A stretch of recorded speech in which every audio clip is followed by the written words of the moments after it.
All right, so now being 7 o'clock, I'll call the Old Colony Planning Council March 31st meeting to order. Let's do the roll call, Sandra? Sure. Okay, Abington. Present. Okay, delegate is it, or can you say Delegate? Delegate. Thank you. Avon. Delegate, Bridgewater, and I know Bridgewater delegate. Brockton. Duxbury. East Bridgewater. Delegate, sorry, I had my mic off. Easton. I know I heard Jean Marie in here, didn't I? No? Oh, okay. Halifax. I'm here. Jean Marie's there? Okay. Halifax. I'm here. She's here. Mhm. Oh, okay. Hanover. Hanson. Kingston. Pembroke. Delegate. Okay. Plymouth. Delegate. Plimpton. Delegate. Stoughton. Delegate. West Bridgewater. delegate, And Whitman. delegate. Alternate. Okay, delegate and alternate. Great. Okay, thank you, Sandra. All right, I'll read the accessibility statement. This meeting is accessible to people with disabilities. Microphones or telephones will be used by all speakers. Large print materials are available upon request. If you would like either of these accommodations, please contact Mary Waldron at 508-583-1833, extension 202.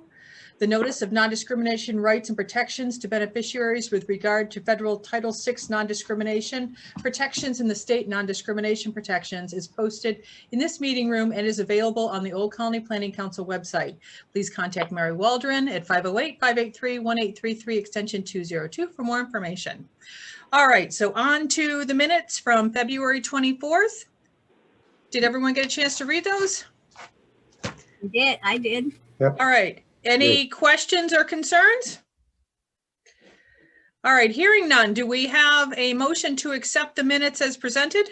I have one thing. Can my name be spelled without an E? Yes. Absolutely. Thank you. All right, thanks, Amy. Anything bet. else? Nope. All right, I thank you, will Mary. second the motion. Okay, Sandra, did you make a motion to accept the minutes with the amendment to Amy's name? Yes. Okay, all right, and I'll Frank? second it. Frank seconded. Beautiful. Okay, let's do roll call vote for acceptance of the minutes with the minor amendment. Okay, Abington. Accept. Avon. Accept, Bridgewater, except Brockton. Accept. Duxbury. East Bridgewater.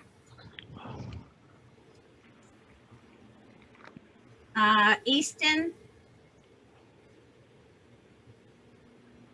Halifax. Yep. Hanover. Accept. No. Hanson. No. Kingston. Pembroke. Abstain. Okay. Plymouth.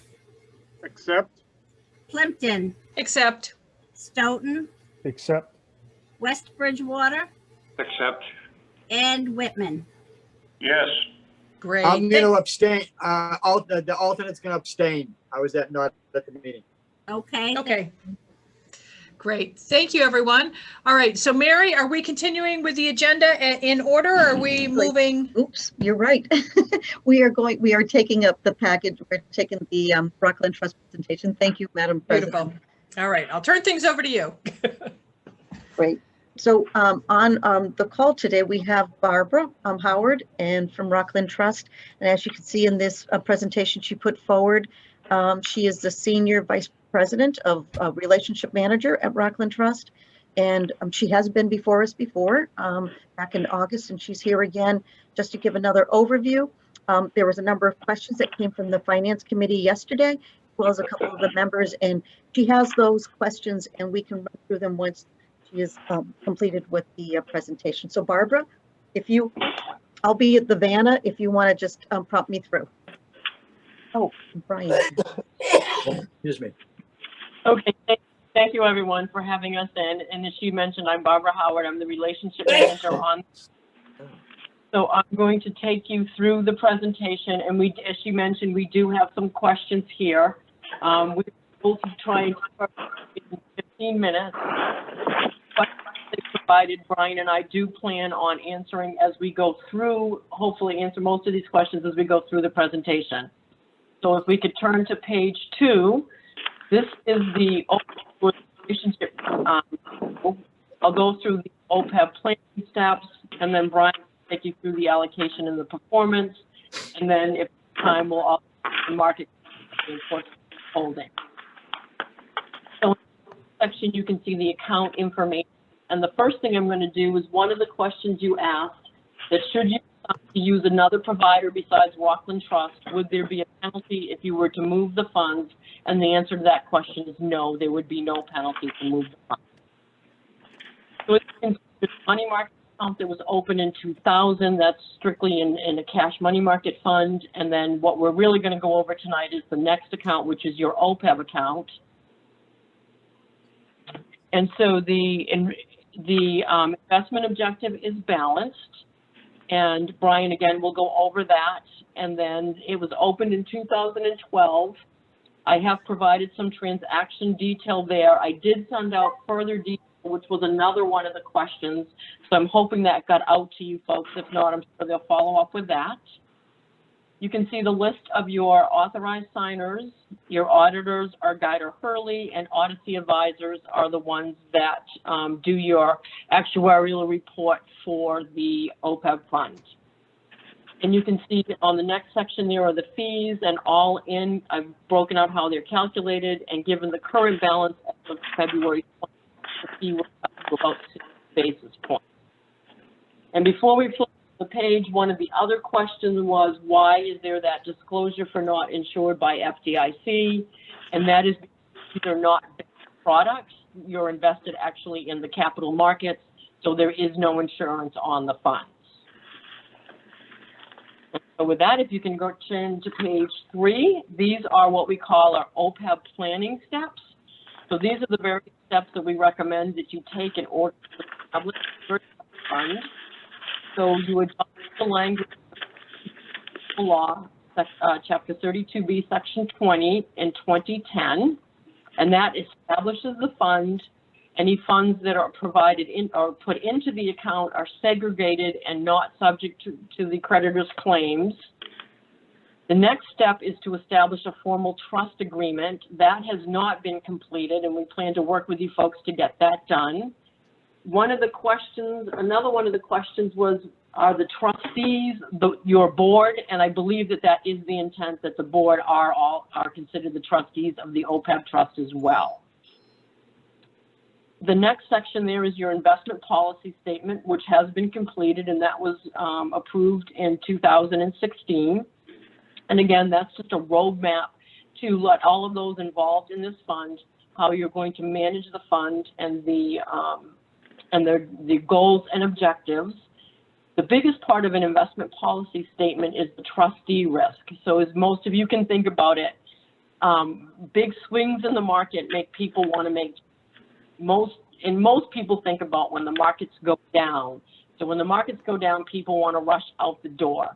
But what people also forget is when the markets get frothy, as we say, or start rising, people want to get a little bit more risky. So an IPS basically tells you to just keep your foot on cruise control. The only time you should change your investment objective is if the objectives of the funds have changed. The next section there is your funding policy, and the actuaries are looking for something in writing. You folks have been very, very good as far as your funding and adding to this plan. So I have no complaints on that. The question is it in writing so the actuary looks at it? Is he taking in those deposits when he does the calculation of your discount rate? And then finally, the payments, and this was a question also, is how do we suggest that you use these funds? So basically our suggestion is what you're doing right now is what they call pay as you go. In other words, you're not putting the funds that you're using to make any current payments into the fund and then turning around and withdrawing them. You're just making the payments. Most municipalities that we're working with right now have no intention of actually using these funds until it's actually fully funded. And then one of the other questions that sort of is in line with this is, what about if all of a sudden you had a lot of early retirements? Would that deplete the fund? And more than likely, yes, it would. But one of the things that you'll see is your actuary comes in and looks at this fund and does a report for you every 2 years. So if all of a sudden you saw a lot of early retirements, that would be factored into your discount rate and to what your funding should be. So again, that would be discussed with your actuary, and again, it's reported every 2 years. So with that, I was going to say, do you want to just take a quick stop here? Did anybody have questions about any of these first 2 pages, this overview? Mary, I do. Go ahead, Sandy. I'm sorry if now, and I'm sorry, Barbara, you were breaking up in the beginning, so it was difficult to hear what you were saying. As far as the not insured by the FDIC or any other government agency, so who are we insured by? they're not insured. So basically when you invest in income, you're the U.S. Treasuries, and so it's the backing of the bond issuers. And then again, you're in the stock market, so there is no insurance. Yeah. So if I can, I'll jump in and Barbara help. Am I coming across? Can everyone hear me? Yes. Okay, beautiful. Sorry, because I knew Barbara was a little choppy. Yeah. So the way to think of it is the government insures cash holdings in the bank, and everything that you invest in, it's essentially more aggressive, or the returns more than that is not guaranteed, or I would say it's guaranteed by the full faith and credit of that entity. Right now we have the different mutual funds in the portfolio. Those all own a collection of securities. So the bond funds own a collection of bonds, and the stock funds own a portfolio of stocks.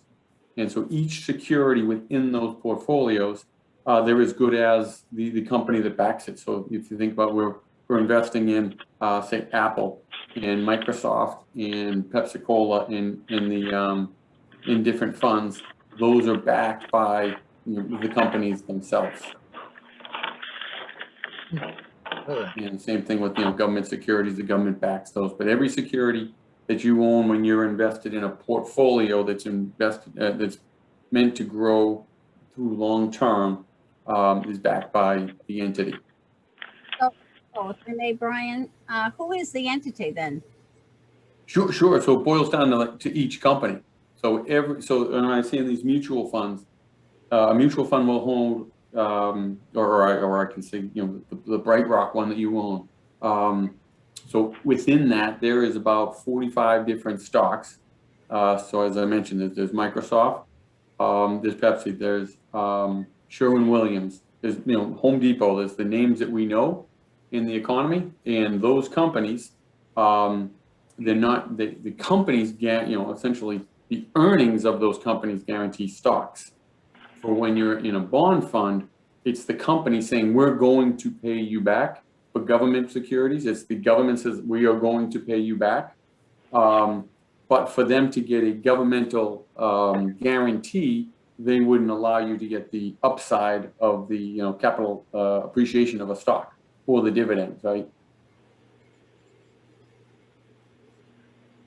Am I explaining that clearly enough, or and I apologize. Sandy? Yeah, I understand what you're saying. Yeah, so essentially only at the cash level does the government guarantee your holdings at the bank.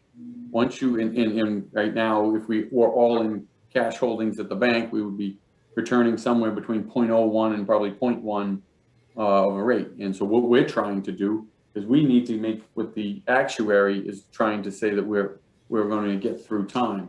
So we're trying to get more towards they essentially have us like 5.5%, 6%. We're trying to the balance fund get even higher than that. But in order to get 5%, we can't have cash holdings. So we have bond stock funds, et cetera, in the portfolio or bonds and stocks and other assets inside of the funds that are in your portfolio.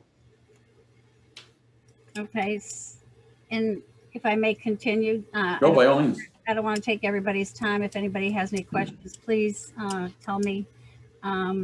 So the trustees and define the powers and the establishment of formal trust agreement. So I guess we discussed this a little bit last night about who is the trustee, and is that, I mean, from my understanding, is the trustee is the person or the agent, which would be the bank. And what are your powers? I would have liked to have seen something, you know, explaining a little bit more about that. Sure. The bank is not the trustee of these funds. The Old Colony Planning Council is the trustee of the funds. Okay, and so we maintain the powers of that. Correct. So you maintain the powers to invest the funds, to distribute the funds, and to direct how they're invested. And then by hiring Rockland Trust as investment manager, we carry the burden of fiduciary responsibility as well. So we at least share that, where a lot of places aren't, you know, you see in commercial aren't fiduciaries. So at least we are held to always act in the best interest of the investors of this fund. Okay. Carrying on the fiduciary status, we can't be trustee of the assets the state mandates that you are. Okay. And you said there was no penalty in removing such funds? Nope. Correct. And there's no penalty either? I wouldn't think so. I'm probably answering my own question. If somebody retired and started using the money, there wouldn't be any penalties in that? No, all withdrawals and contributions come in, no fees. There's no transact, like when we're transacting, there are no fees. That it's not a brokerage account or anything like that, by any means. And to that point, and Barbara elaborated on it some. The good part about this roadmap is that the actuary comes in every 2 years and gives you a nice landscape of where things are. So they came in last, and at that point you were funded about 59.5% to your total liability. The liability will increase with the inflation rate of healthcare and the number of employees.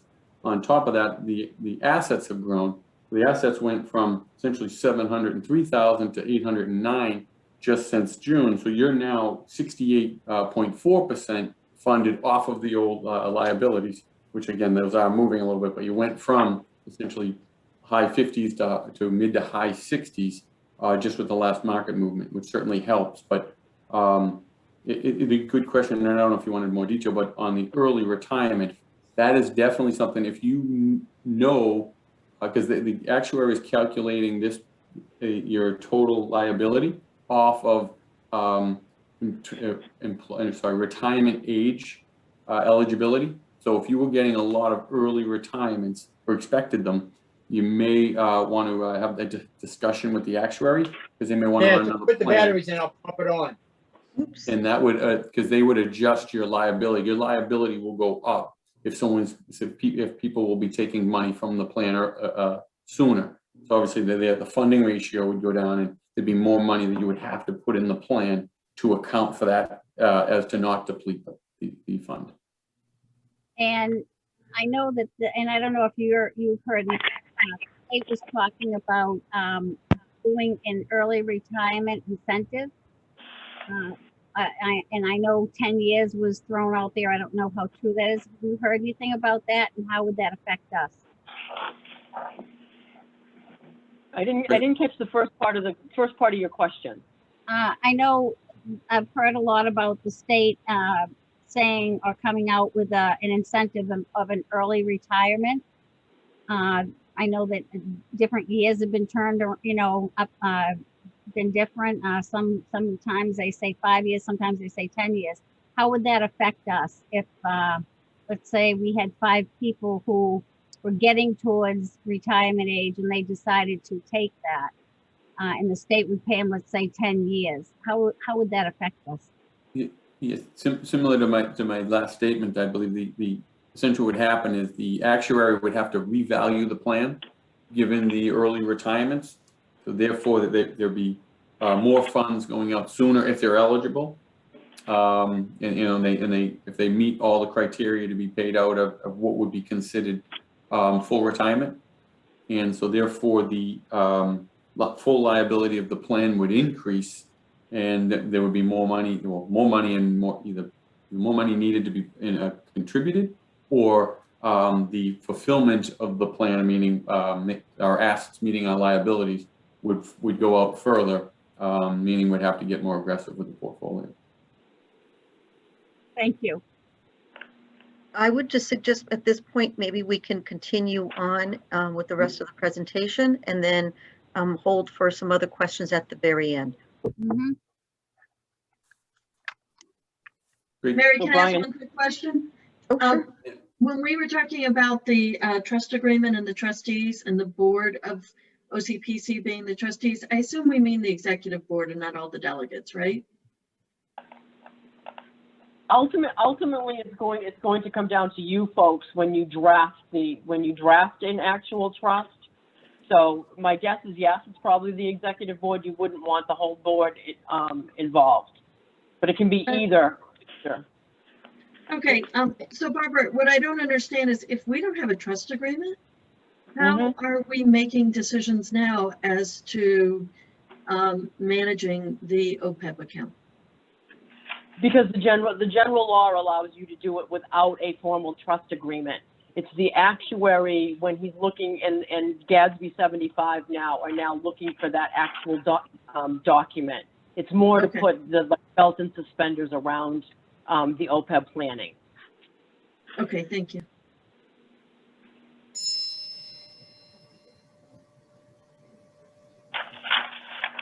We'll move on to this Great. page, the portfolio.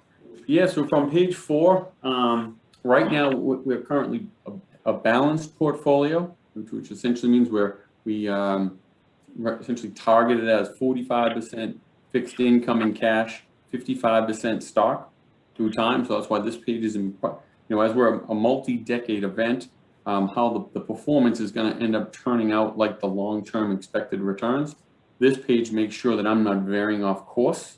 And this is probably one of the more important pages. I know a lot of people want to talk about the most current things that are happening in portfolios, the most current numbers. But the real piece is that that we as managers stay on course to the investment policy statement that was agreed upon, and that we stay on target. So this is what it generally shows. You can see the fixed income currently at 41%, and we target 43. Our cash is in line at 2.2 versus 2. Sorry, that's at the top. I went out of order. And then the equity at 56.7 is just slightly above the 55% towards the bottom. So in line with our targets, and obviously if you think of where the markets have been happening with interest rates rising, which makes the fixed income values decline a little bit. And on the equities have really been running hot over the last back half of the year, certainly. And still increasing this year. That's why it's up a little bit more than the 55%. When it starts getting more towards the 60 is when we make sure we rebalance. Similarly to last year when equities really dropped, we made sure we want to make sure we rebalance to make sure that the stock bond is mixes there. And in line with, I guess, a couple of questions here. One, I think there was a previous question about were we taking short-term losses. We would take short-term gains, losses, long-term gains, losses. We're not a taxable entity, so we don't have to worry about the taxes. In general, it's just that if we rebalance in the beginning of a year and then you have a pandemic or assets move around a lot and then you rebalance, some items that you purchased more recently may get traded, which will cause more shorter term. Where normally, everything we purchase is purchased in mind for a much longer term. But certainly in rebalancing, that's going to happen. The other part of that, and it's a very good question, it started out the first one, how often should we meet, to speak about the level of risk? Overall, the OPEB process, most people aren't, or most portfolios or trusts are not in the position you are. Most municipalities, even if they're AAA, are fighting to be in the teens or get to somewhere around 20% funded, never mind at your status.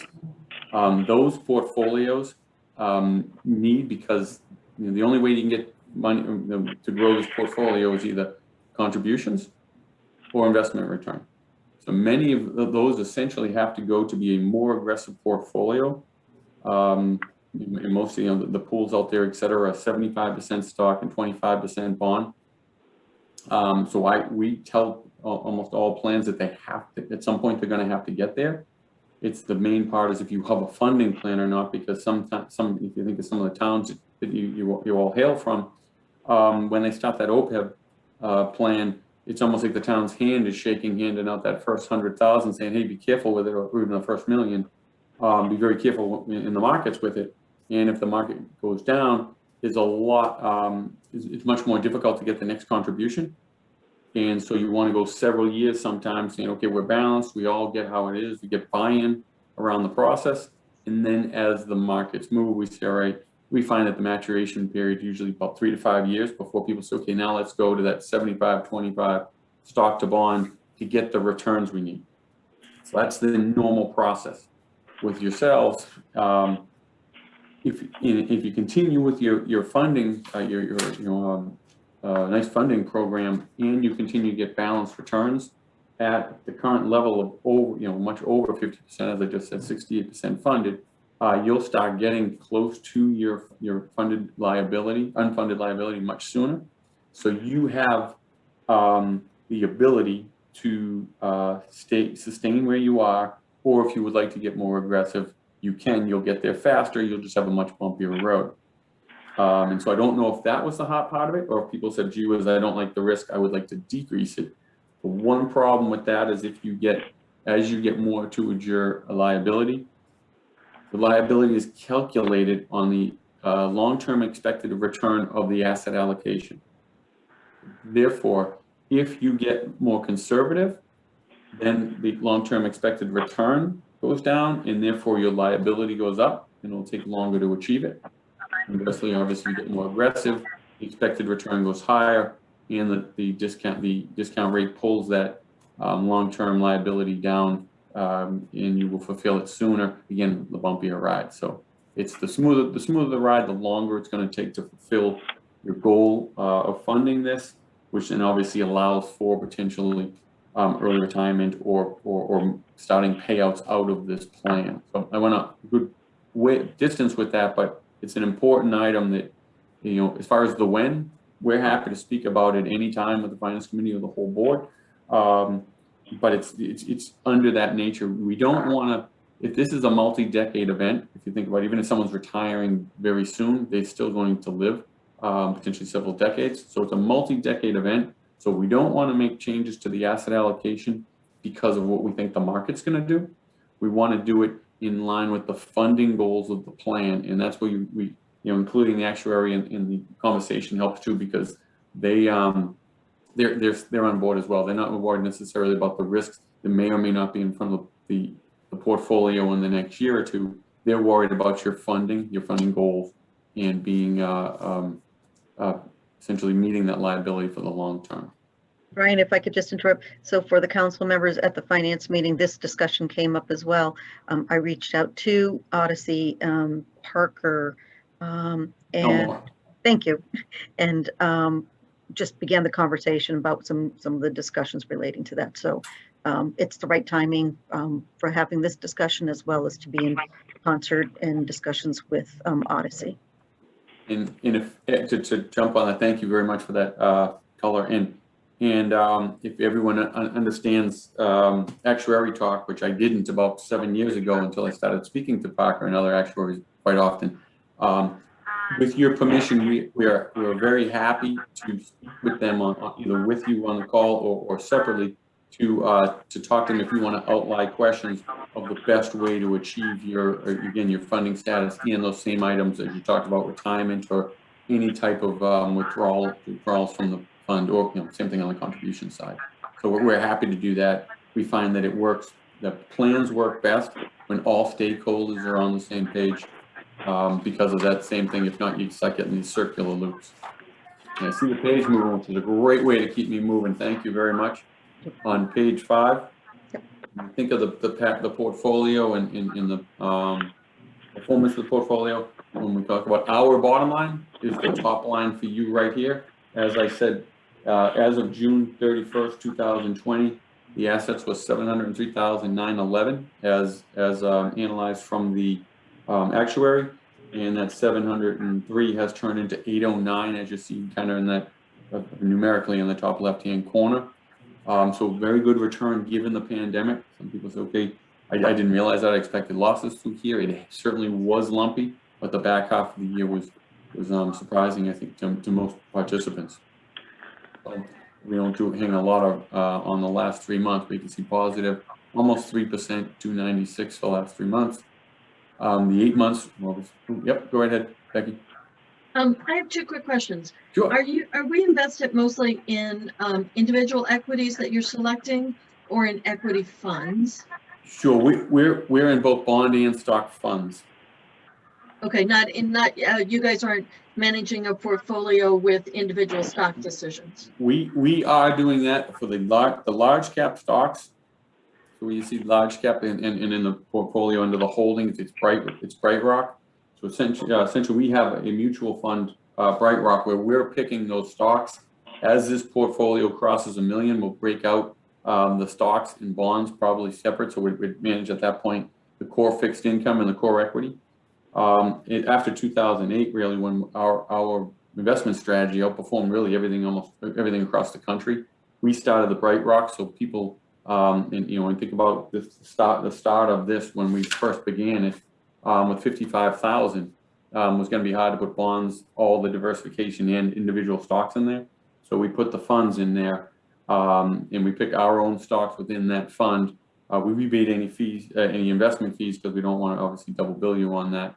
And that's so you get a similar ride to or similar experience for portfolios that are OPEB a $10 million portfolio and an $800,000 portfolio can have a similar ride, a similar performance, and a similar outcome of returns.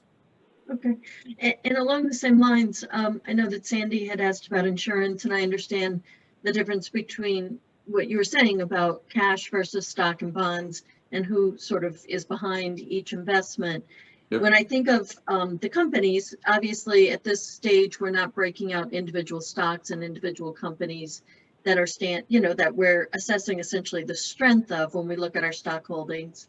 But do you have a policy in place for us that says no more than X percentage of our overall money will be invested in any individual company or any individual stock? Yeah, great point, because that's always embedded. So we essentially try to hold those the funds that we invest to more to those points, because it's mutual fund. We don't have a mutual fund in here that has less than 30 securities in it. So they're all, and many of them have hundreds.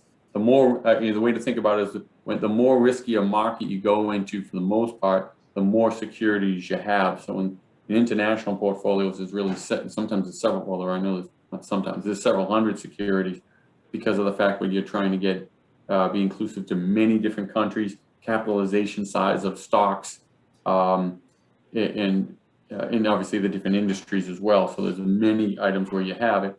That BrightRock I just mentioned, it tends to be more, of a kind of a 40 to 50 stock name. That's because it's blanketing 10 sectors within the U.S. economy at the large cap level, or the largest capitalized stocks in the marketplace.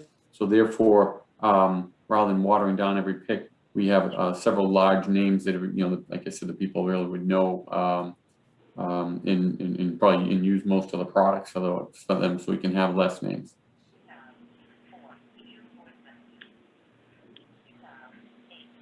Thank you. So just along that line, yeah, the most important thing, and then we can ask that is obviously the 1 year return inside the pandemic is almost 15.5%, 15.45, and then the long term of 3 years, 8.27, 5 year 8.30, and the inception date 6.60 are all higher than the discount rate that the actuary is using for your actuarial statement. So therefore, it's easy for them, and they still use the long-term expectations, so we'd be fine with that anyway. But your returns are certainly in line with everything that the the actuary would be expecting out of this portfolio.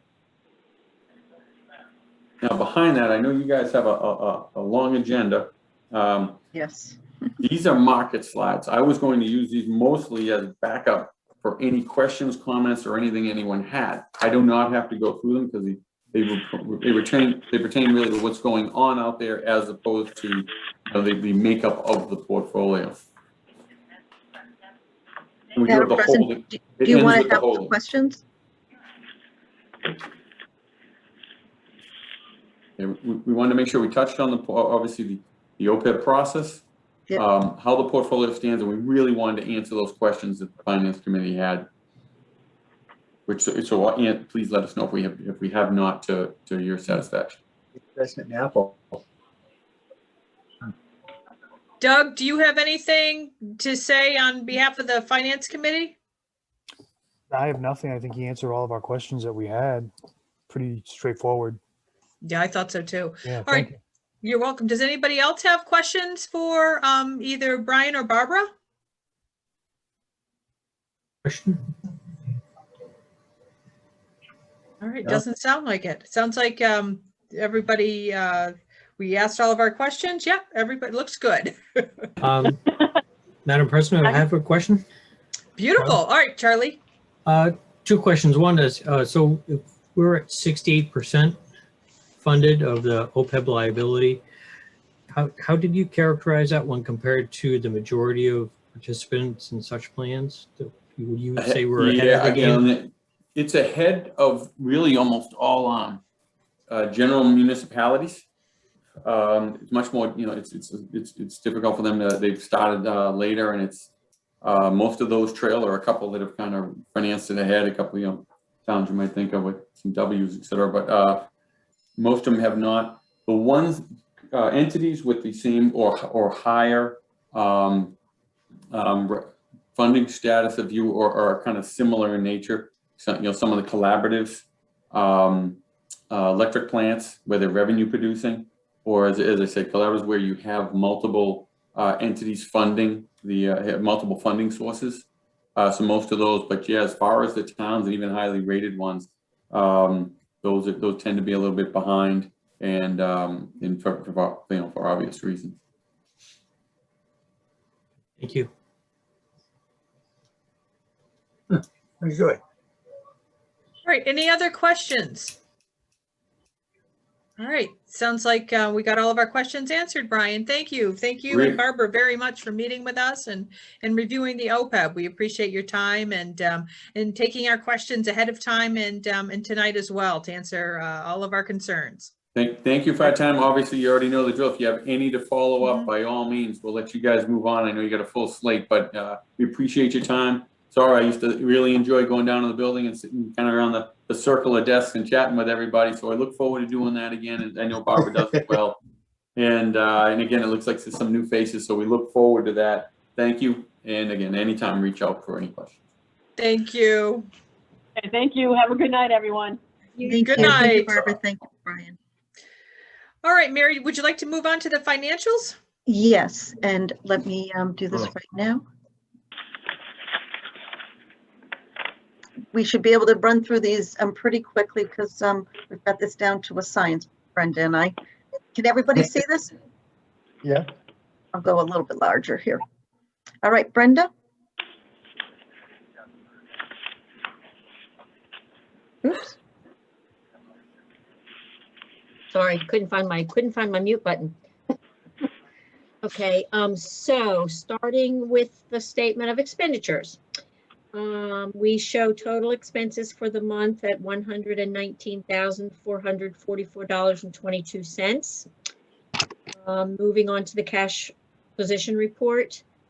We show income for the month at $376,500.76. Disbursements for the month were $162,878.45. The total cash available at month's end was $1,516,519.66. The OPEB account had a gain of $11,590.82. bringing the ending balance in the OPEB account to $809,238.43. Moving on to the budget resources report. Again, total receipts for the month were $376,500.76, bringing the total cumulative receipts for this fiscal year to $2,489,254.23. Moving on to the AAA report. Pass-through funds in the top graph show total cumulative billings as of this report at $1,743,789, bringing the remaining fund balances to a total of $786,584. The middle graph for ombudsman and admin funds show cumulative billings to be $317,682, bringing the grant balance remaining in admin and ombudsman to a total of $90,136. Allocated volunteer transportation funds account had a starting balance at the beginning of February of $188,500.06. There were no donations received in February. Total payments to the volunteer transportation volunteers in February was a total of $325.92. This brings the balance in the volunteer transportation account at the end of February to $188,174.14. We do expect that the volunteer transportation account, the activity in there should pick up sometime soon, hopefully. The ROM February 2021 statement and activity. The balance at the beginning of February was $181,309.79. February receipts were $5,850, bringing the total ROM FY21 receipts to $46,800. February expenses were $4,936.97, bringing the total ROM expenses for FY21 to $54,856.96.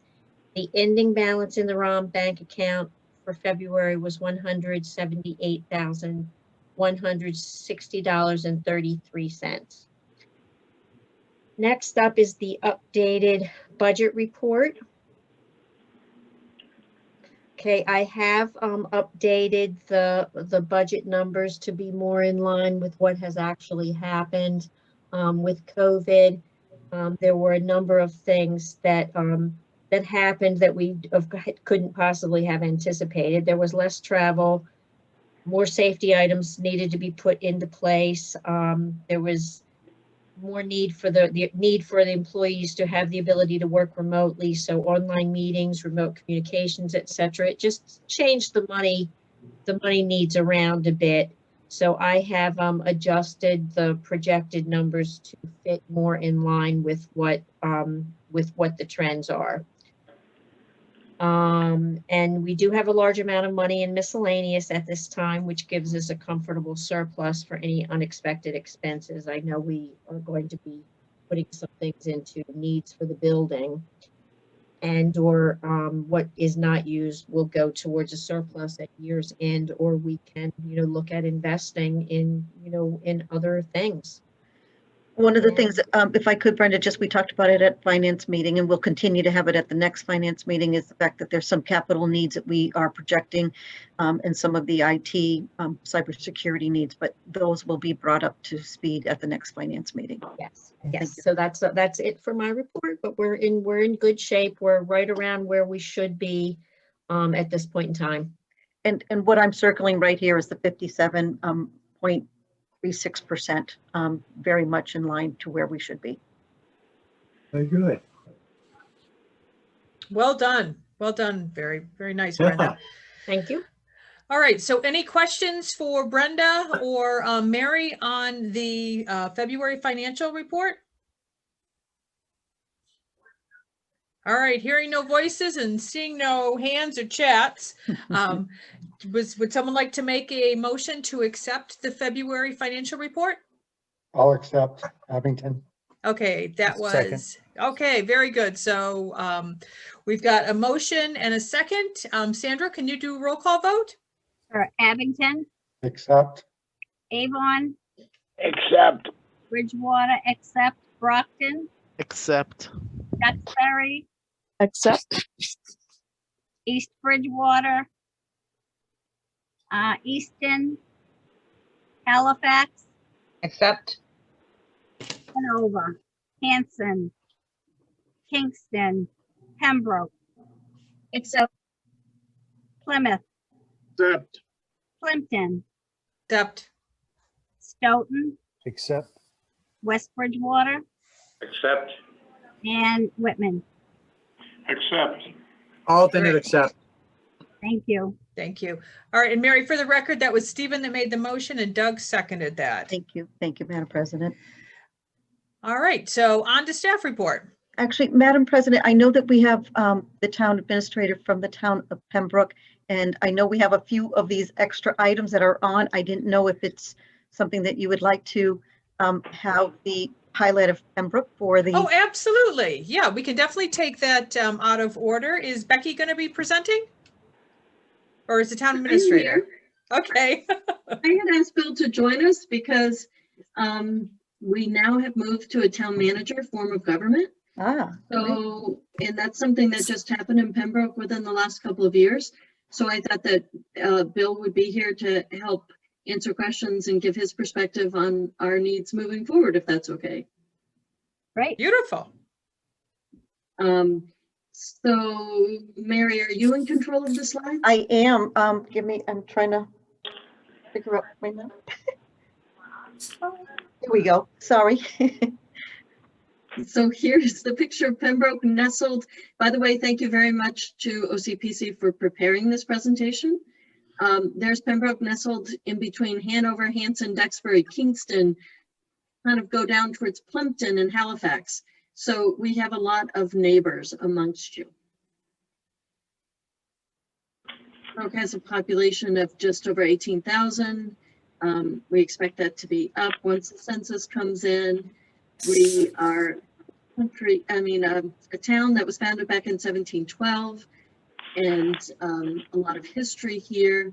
The one thing that's, we have some, here we're highlighting some of the people who have come out of Pembroke, including the founder of Suffolk University, all-star NHL player Kevin Stevens, and Nikki Cross, a professional soccer player, all come from here. The other thing that's important to know about Pembroke, I think when we think about our needs, is that we have a lot of ponds and freshwater properties in Pembroke and a lot of open space. And it's one thing that really makes Pembroke unique is how many recreational ponds we have. We have Oldham Pond and Furnace Pond and Stetson and just a ton of open ponds, of recreational ponds.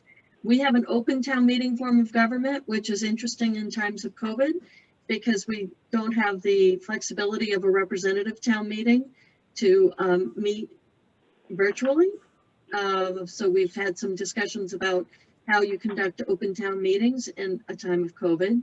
We have the select board, which is responsible for setting town policy, and the town manager, who is really the day-to-day manager of the town. He oversees all of the town staff, essentially, and he prepares and works through everything with the select board so that we can make the policy decisions that we need to make.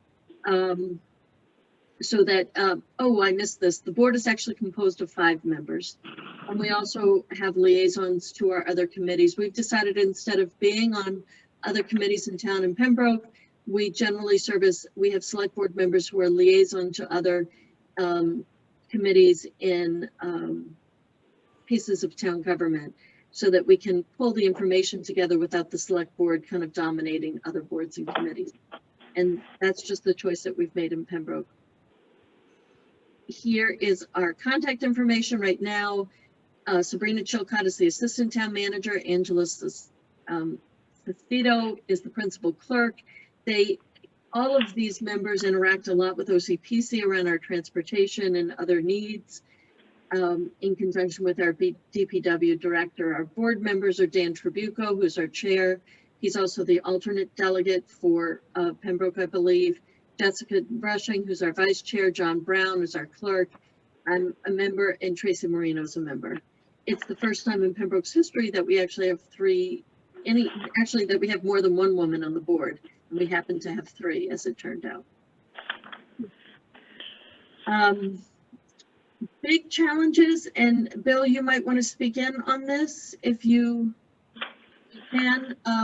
You know, a big challenge is the same as most other towns around here: economic and growth, and how you accommodate that in a town like ours.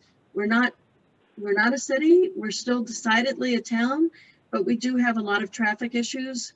Route 27, Route 53, Route 14, Route 139, and Route 3 all come through Pembroke and touch Pembroke, which creates a lot of traffic on our local residential roads.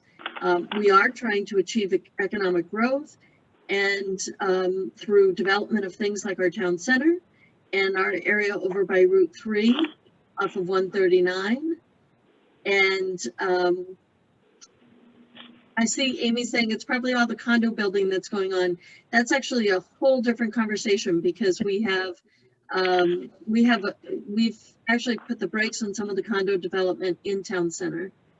And Charlie's kicking in that right now Pembroke Pride includes that through the help of OCP and being on the tip, we completed the Route 14 improvements, which added sidewalks from the Hansontown line all the way through Pembroke to Route 53.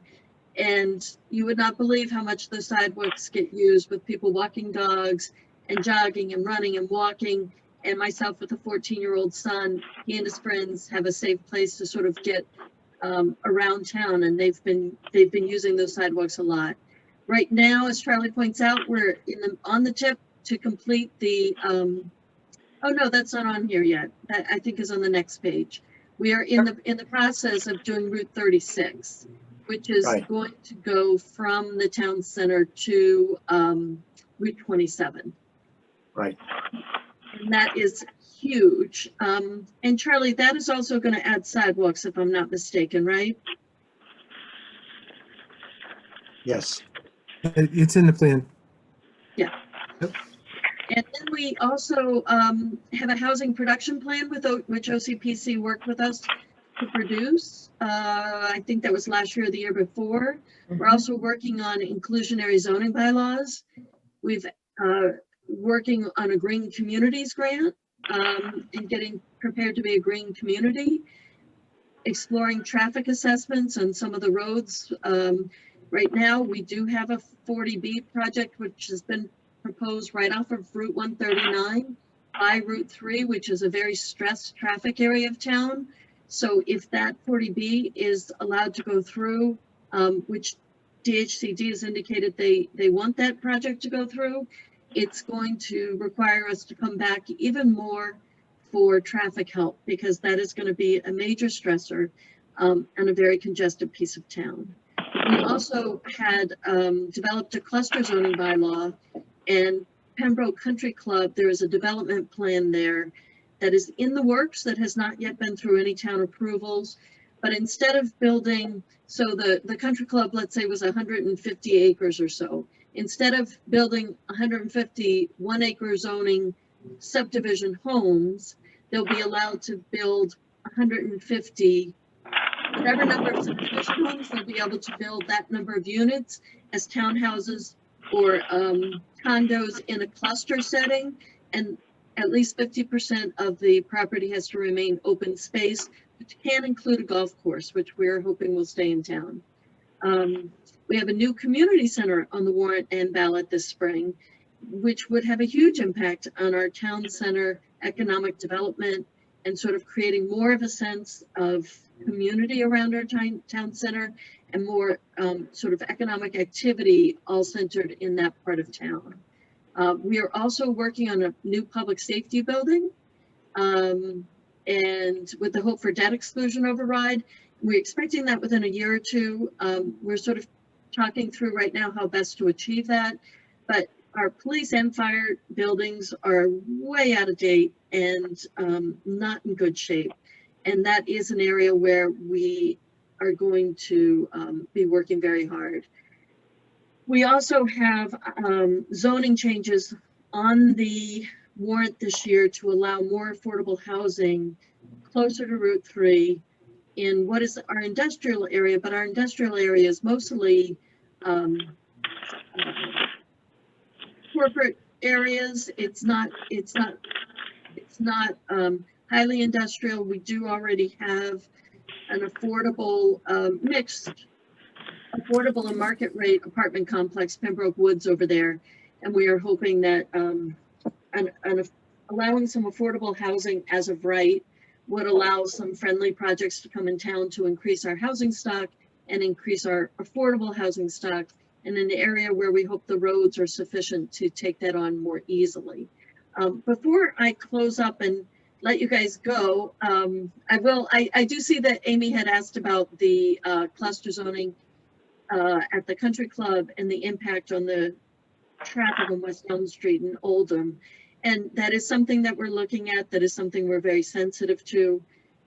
The feeling at the time we passed the bylaw is that it would not be significantly more impactful than a subdivision with the same number of homes. And the subdivision with the same number of homes would have been allowed as of right. And in the process, we would have lost the open space and we would have lost the country. So that was sort of the thinking of the town, and my personal thinking when we decided to do a cluster zoning bylaw is that, you know, subdivisions eat up a lot of open space to spread out housing. And it doesn't necessarily, the way we did our cluster zoning, we did not give them, if you guys are looking at cluster zoning in your towns, sometimes when you do a cluster zoning bylaw, you give the developer a little bonus in the number of units they can build in a cluster. And we did not do that. They cannot build any more units in the cluster than they could have built with the traditional subdivision plan as of right. So we felt that we're getting the same number of units for preserving our open space. It's cheaper for the developer to build a cluster because they don't have to build out all of the roads and drainage infrastructure, but it also allows us to keep the open space. So it's a trade-off. Bill, you may want to comment on the center or the public safety buildings and the traffic needs of the town. If we could just give a couple minutes for Bill to introduce himself to the group, introduce himself to the people on this call who he turns to help with our planning needs. Certainly, and I appreciate that. I do apologize. Can everyone hear me? Give me a thumbs up. Yep. Okay, good. I cannot get this video to work. I left my primary computer at work and decided to come home for the meeting, but so I apologize for not having video, but I'm here and I'm excited to be here. And first thing I want to do is to thank Mary and the folks at OCPC for all the work they do for the town of Pembroke.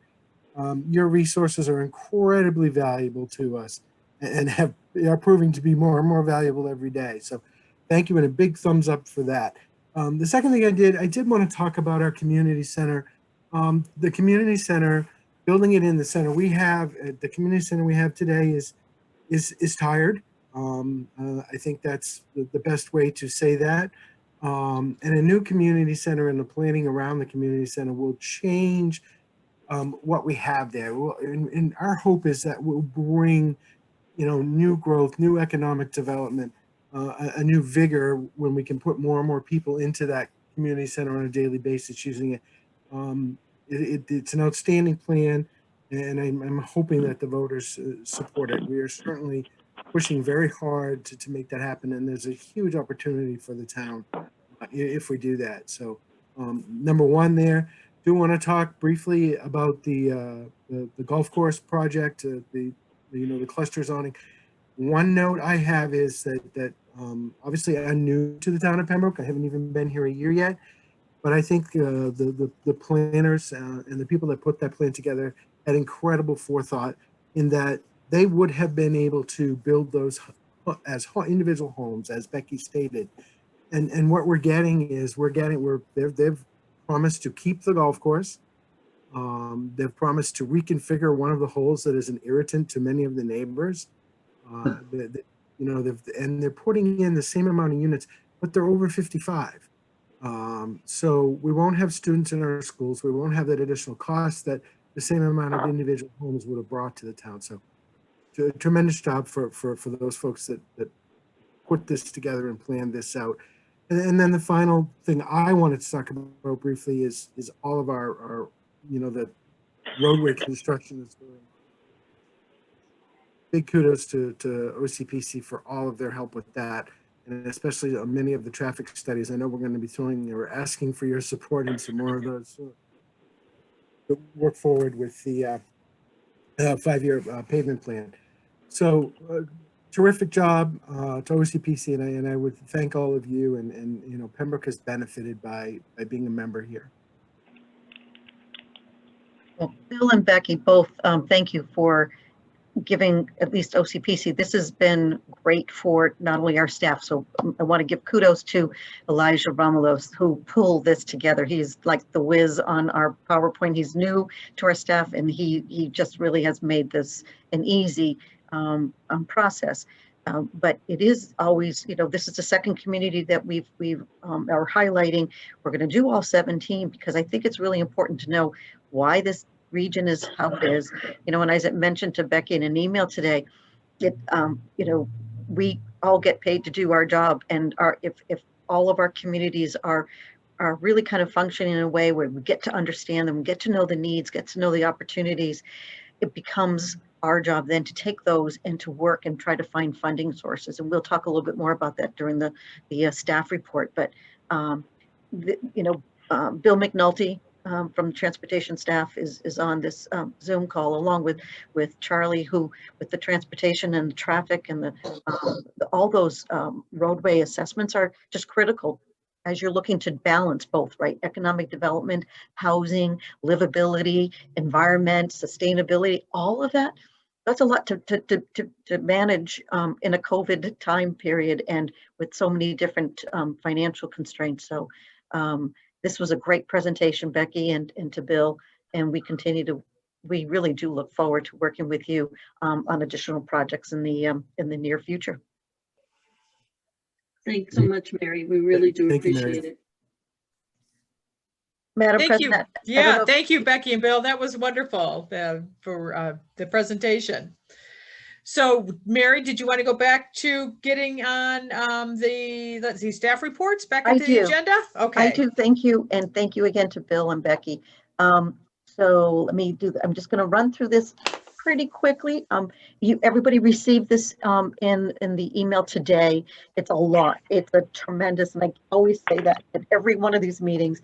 But as you will see that Charlie has highlighted the staff. So in this case, I just wanted to let the council members know that we are losing one of our staff members, Paul Chenard. He is leaving the region and moving to Connecticut and has taken a job in Norwalk Transit Authority. And we do have a position that is been posted and resumes are coming in. And Charlie, I believe the last day for people to apply is this coming weekend?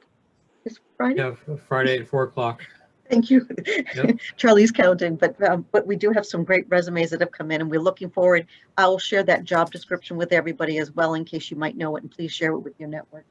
You know, again, all the things that staff have been attending in terms of transportation, specifically, we're highlighting different kind of, you know, the active transportation study, the climate change transportation assessment project, you know, working in Plimpton, and a whole host of, like, here's our listing. So you can see all of those that work in the email I sent earlier today. You know, continue on with volumes and volume report.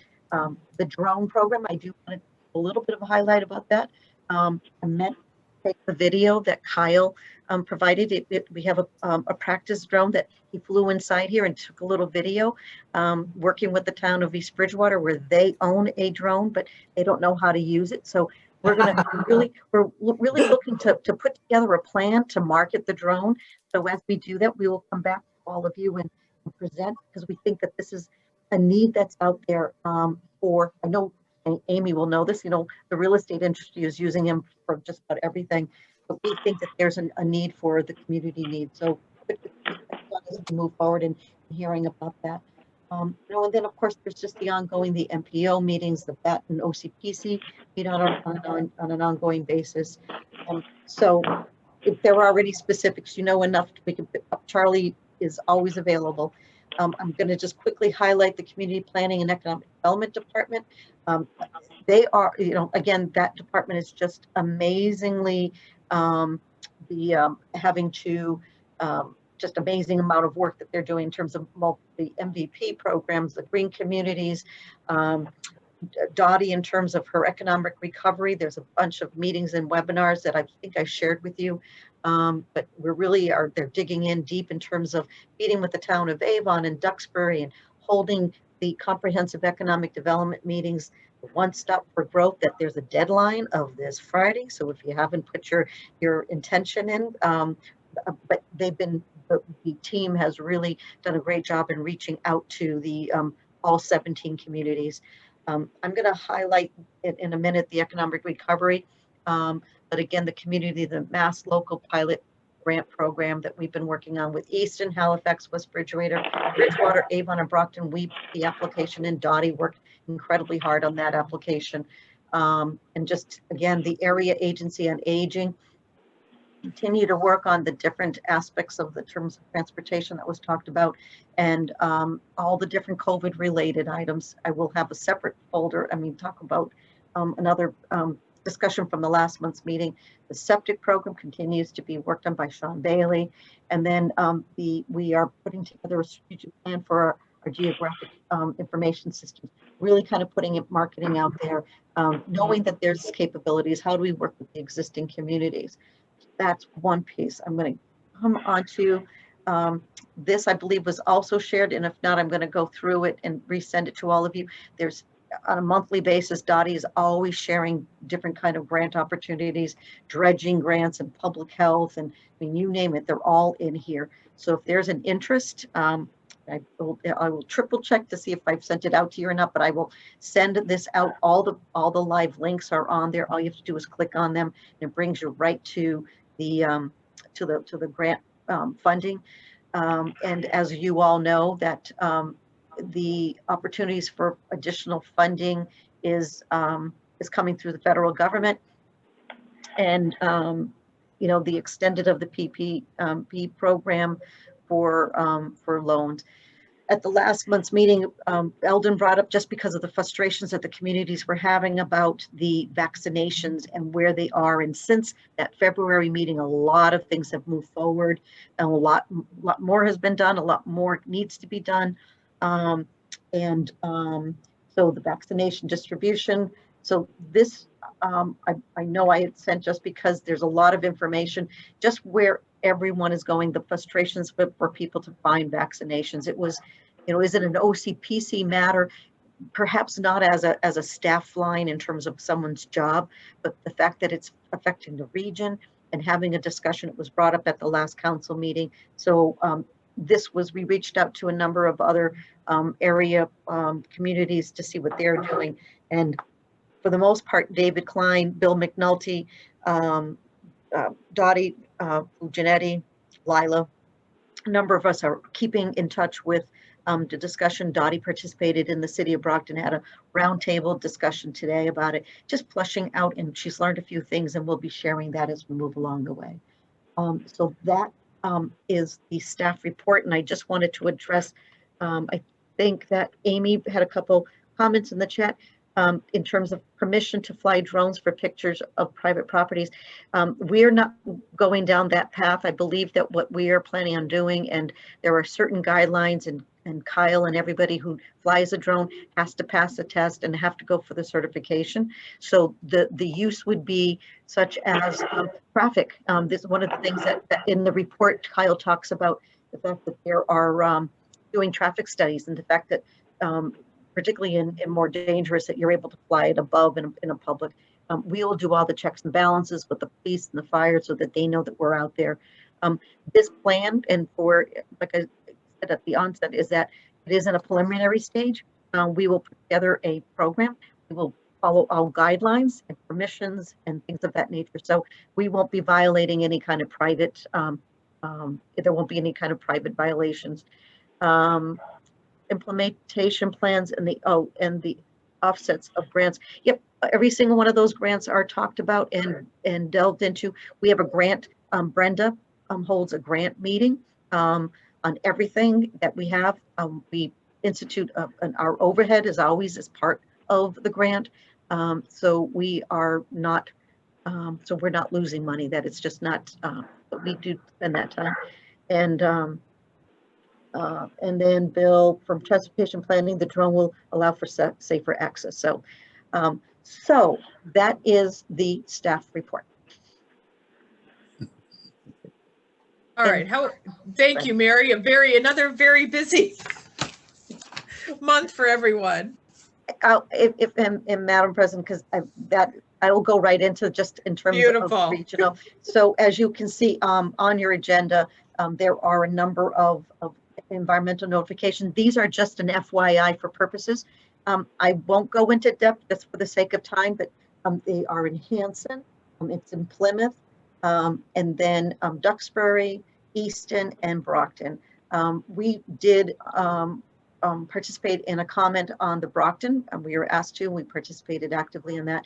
And as Lee has often said, these are more for information. If you are from one of these communities and you would like us to weigh in with a comment, we will absolutely positively do that. And please let us know at that time.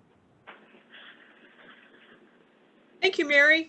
All right, so now we're on to old business, the status of the retirement legislation. Yes, so most of you had seen the email that I sent out to the legislators at the last council meeting, and they were looking for legislators to sign on to that legislation as co-sponsors. We've had from that, there have been a couple of legislators that have, and will continue to sponsor. That was the discussion that we had the last time in terms of the impact of the financial impact that it could have on OCPC. So it's moving forward. MARPA continues to keep a monitor of that. And what we said is we'll keep this on our agenda as long as it has some sort of financial impact to given up to everybody. Thank you, Mary. Okay, so on to new business. Item C, believe it or not, Charlie Kilmer is celebrating 25 years of service with Old Colony Planning Council. He doesn't look old enough to have been with us 25 years. Must have started when he was... I started when I was 3, you know. There you go. All right, so we put together a little presentation for Charlie in honor of his service. Agent Kilmer, your mission, should you choose to accept it, is to use your expertise to plan for present and future transportation needs of residents, businesses, and visitors of our 17 communities in a fast-paced and collaborative environment. You will be charged with the demanding and seemingly impossible task of creating roadways that permit for safe and equitable vehicular, bicycle, and pedestrian travel. This message will self-destruct in a few moments. Who is this cool, collected planner? Why, that's Charlie Kilmer. And that is, what was that project, Charlie? Where was that? Was that the Victory? It was a Brockton project. It is a Brockton project. Yeah, Yep. that was the Trinity project. Thank you. Like all right. Servicemen. So Charlie, as we all know, is a problem solver, a friend and colleague, a man of the community, for the community. Congrats to 25 amazing years at Old Colony Planning Council, Charlie. You have made the mission possible. So thank you, Charlie. Well, thank you very much. That's great. It's been an honor to work with all of you over the years, and really trying to make a difference in the communities, and whether it's the board members or the staff. Truly been fortunate over the years to work with such great people. So thank you. So, Madam President, I took a picture of this because Charlie has it in his office, and if you note, it has the new logo, and this award proudly sits in Charlie's office. It comes from all of the delegates, alternates, and staff in our communities. Nice, very nice. Yeah, Yeah. and that was presented to Charlie on his actual anniversary, which was what, a couple weeks ago, Charlie? Yeah, On a March Wednesday? 18th. March 18th. Yep. Now you just have to age a little bit. I'm gonna do it all at once, you know? 12. To his next 25 years. So, so actually, if I know it's been a long night already, but if there are any members who would like to just say a few words, what we're going to do is take this video clip and we're going to pull it all together into what was done on his actual day and present that to Charlie with all of your words. So if you want to just rattle off and then go right ahead. Elder Marrera, yeah, I'd like to thank Charlie Gilmer there, not only what he does for the whole area, but the town of West Bridgewater, which I represented for many, many years. Charlie's done a great service for us, and people that attend, there wasn't many of us there, I think it was 8 or 10 there. Mary set up some food there, the food was delicious, and we had a good time, and Dan Crane and the other retiree there were there, and we kind of reminisced, and it was a good time by all. Thank you again, Charlie, for all you've done. Thank you, Eldon. It's a pleasure to work with you.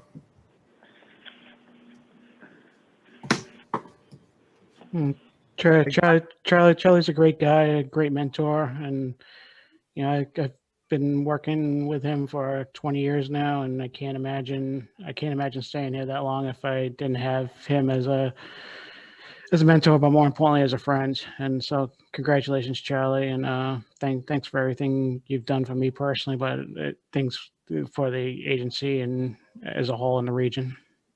Yeah, thank you, Bill. It's a true pleasure working with you, and you know, an office neighbor as well, and great to work with for the 20 years, and you know, we'll keep it going. You know, it's only the beginning, so.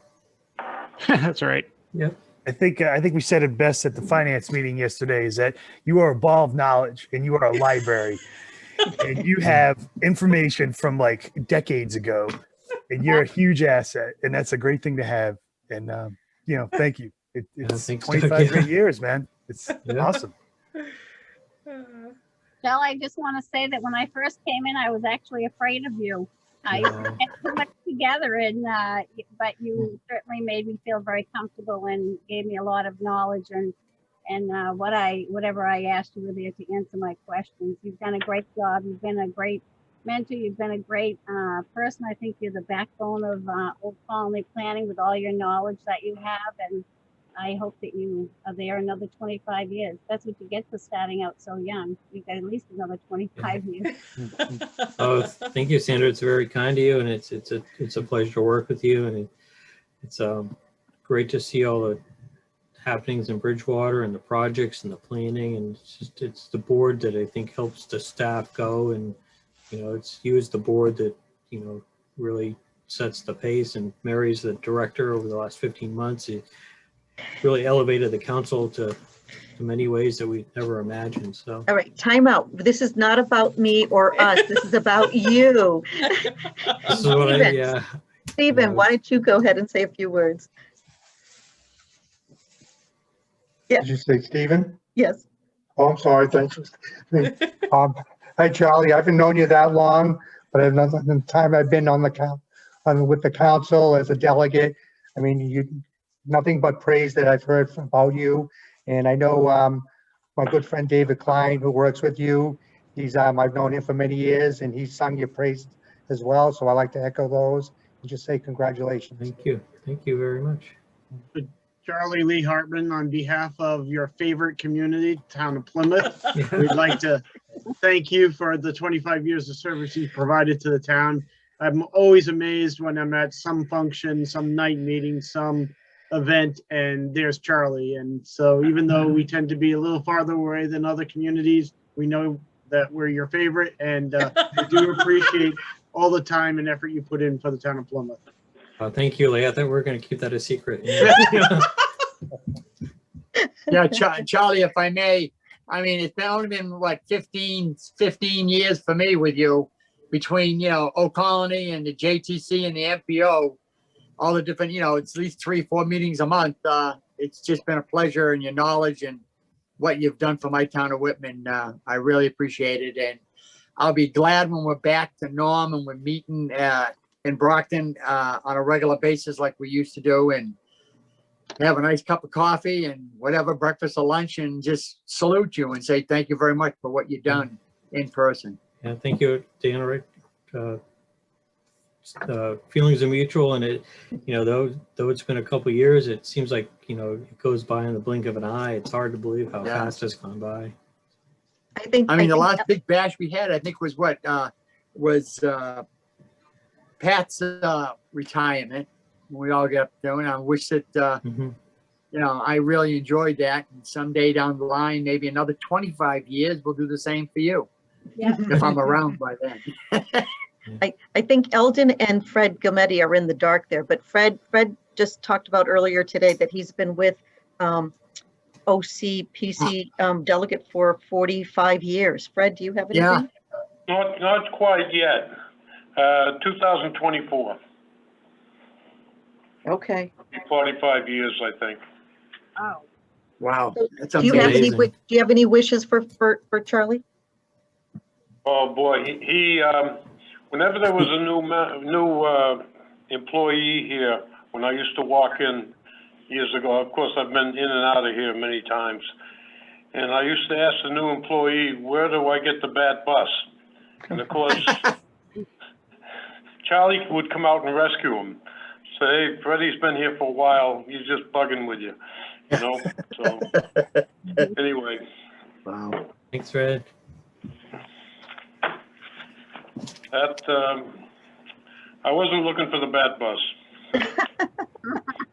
But I was just, the poor kid would go right into a spiel of how to get to it. How to get to the, that's fun. Charlie would rescue him.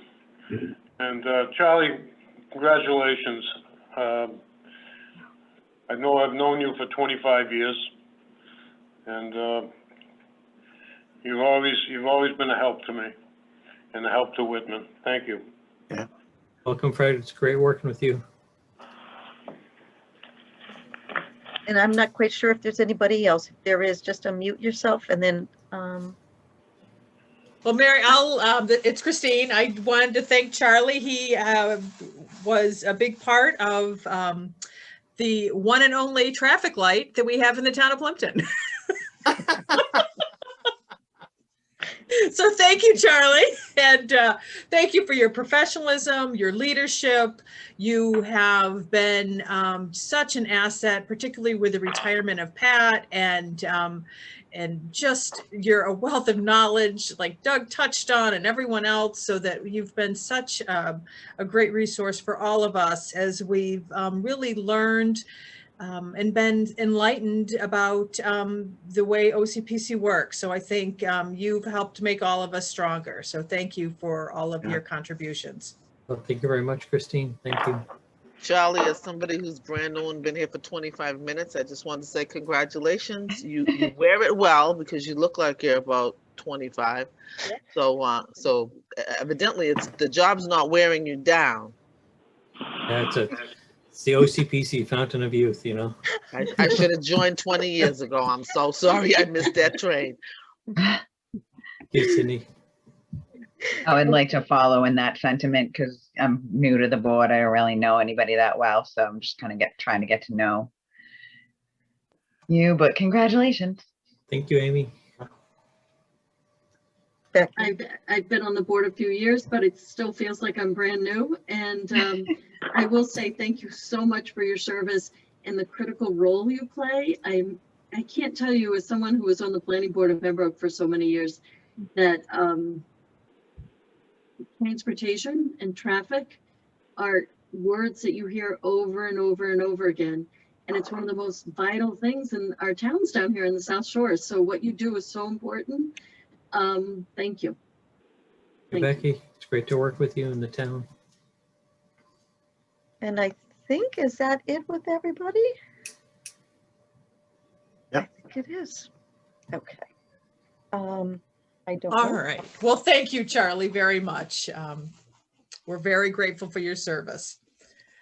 All right, so the last item, well, there's two more things on the agenda. One is to adjourn. The first is suggestions for any future meeting agenda items. Does anybody have any suggestions of something they'd like to discuss at either the next or an upcoming meeting that we can work into?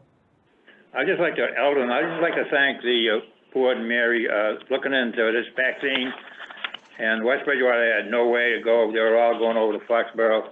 And since then, CVS has been given the vaccines, and I think it's a senior center. I don't know if we have other places. And of course, a lot of people that are veterans go up to the veterans up on Belmont Street. But I want to thank them because at least it made it more local here and easier, especially for older people, so they wouldn't have to travel. Thank you for doing that and looking into that, both the council and Mary. Thank you, Eldon. All right, any other suggestions for a topic for a upcoming agenda? Madam President, I just had from Peter Spagone from East Bridgewater, who was not able to make it today. He did ask if we could look into IT needs and cybersecurity, not only just in terms of, he asked what we were doing at OCPC, but what are other communities doing. So I may, that is a topic that he had of interest, and it may work and coincide with our IT needs and having maybe our Howard Wright do a presentation. Maybe not so long as it was today, but a short presentation that could be seen as an overview and helpful to the communities. Beautiful. Okay, any other suggestions? All right, hearing none. Our next meeting is April 28th, and is that the last Wednesday, Mary, in April? That is the last Wednesday, correct. Perfect. Okay, very good. All right, so we've covered everything. Do we have a motion to adjourn? Motion so moved. All right, so moved by Sandra. Do we have a second? Second. Second. All right, second by Doug. Thank you, everyone, for coming tonight, and have a wonderful evening and good rest of the week.